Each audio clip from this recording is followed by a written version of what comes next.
Lately, I've been spending a lot of time reading the comments section because I want to know what you guys are saying. When I make these videos, I'm looking as much as possible to spread philosophy that is relevant to solving problems that you guys actually have, rather than the problems I kind of come up with or I think that you have. So the comments section is one of the ways I gauge that. A comment I found on this video brought up a topic that I think you guys would like. You can read the full comment on screen if you want, but I'm just going to read the part that's relevant. This comment is in reference to talking to other men about MGTOW. This is what it says. I've thought about how to slowly indoctrinate other men. Even then, it's like pulling teeth. It's not easy to do because they resort to their basic programming of following the simp mentality. I want you to pay attention to the wording that's being used here, because this is commonly how people think information should be taught.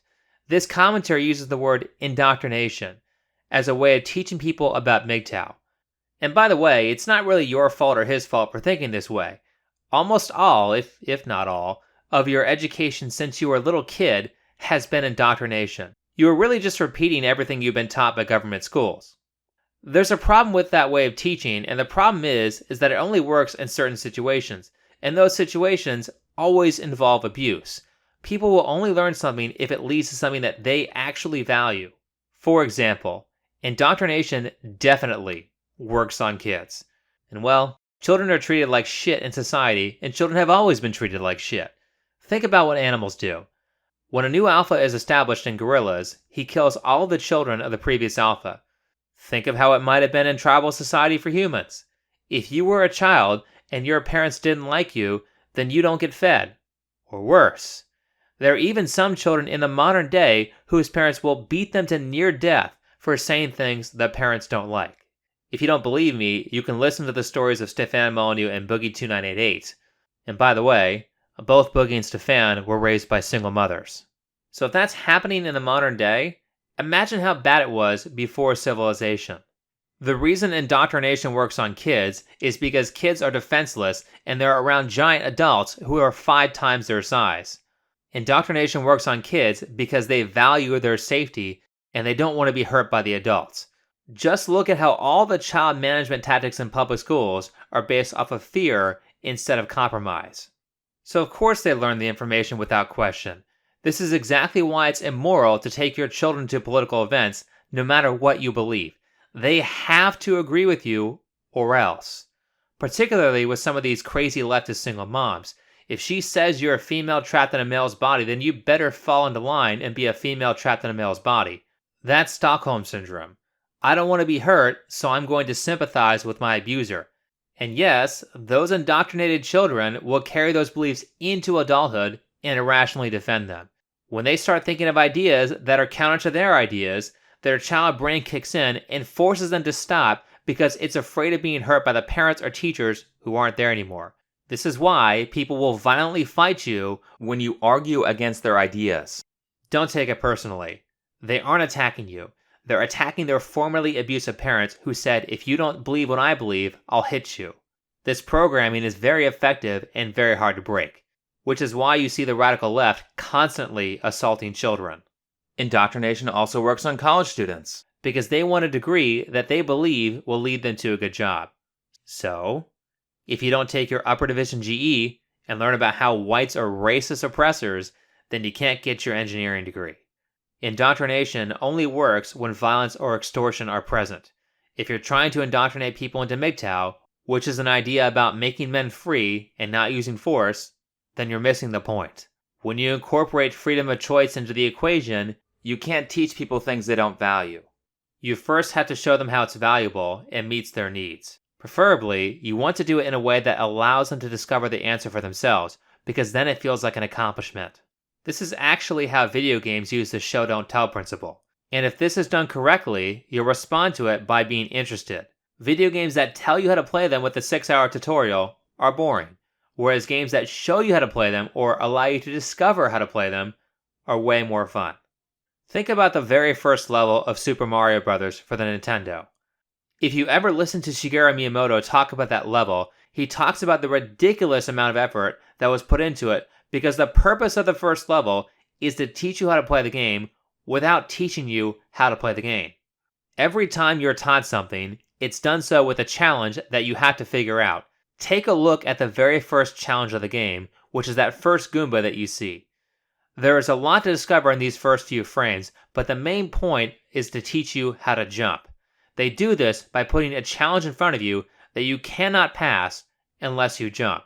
I've watched a lot of people play this level who have never played the game before, and almost always, the first thing they do is run straight into the enemy. There's a lesson in that. The lesson is, don't touch the Goombas. So if you can't get past the Goombas by running into them, then you must have to learn some new skill to get past them. Once you press every button, which isn't hard because there's only 8 of them, you will find that one of the buttons makes you jump. Now, there are 2 ways past this Goomba. 1, you can simply just jump over it, or 2, you can jump on it and kill it. And well, if you can jump on a Goomba and kill it, maybe you can attack other enemies that way too. What happens if I jump and hit this question mark? What happens if I jump and hit a block? There are tons of different lessons that are taught right in those very first few frames. Basically, everything you need to know about the game is taught in the very first level, and they teach it to you in a way that has you discovering it for yourself so that every time you learn something, it feels like a victory. That, in a sense, has to be incorporated into talking about MGTOW. You don't sit there and provide a 6-hour tutorial, you provide the buttons on the controller, and you let them figure it out for themselves. Notice also that the discovery on how to play Mario is always centered around problems. I want to go from the left side of the screen to the right side of the screen, but the problem is that there is an enemy stopping me from doing so. Now I have to find a solution to that problem. So if you are talking about MGTOW to someone who is perfectly happy in their relationship, even if it's only that way because they're being manipulated, then you are providing a solution to a problem that doesn't exist. If it ain't broke, don't fix it. There are a few common problems that lead men to going MGTOW: shitty relationships, bad breakups, divorce court, and men seeking dating advice who get red-pilled while trying to get better women. When they encounter those problems, they can either keep running right into the Goomba and dying, or they can press every single button and see if there's a way around it. The way you provide those buttons as the other person is to be able to accurately predict female behavior when the person is having problems. This reminds me of when I was younger and I was dating a girl and it wasn't going very well. I told that to someone I knew who was way more experienced with women than I was, and he told me to ignore her. So, I ignored her for about 2 weeks, and I absolutely at the time could not believe it. Not only was she jumping to talk to me, but she completely paid for the next date we went on. All because I ignored her.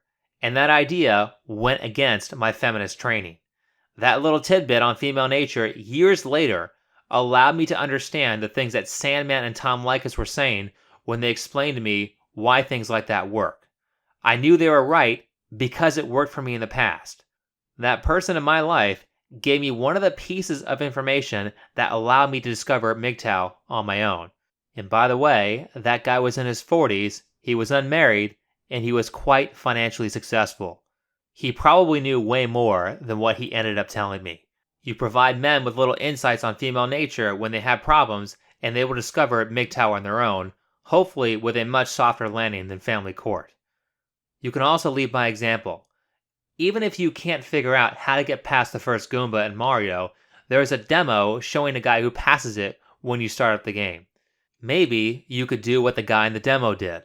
So if you as a leader make lots of money, accomplish your dreams, and genuinely have fun in your life, men will start asking you how you did it. If they ask the question, then they are telling you that they value the answer. Why haven't you got married? I don't want to deal with family court. Oh really? What's wrong with family court? Well, let me tell you. And you leave it with a simple explanation. Don't say things like, you should never get married, marriage is a scam, all women are evil.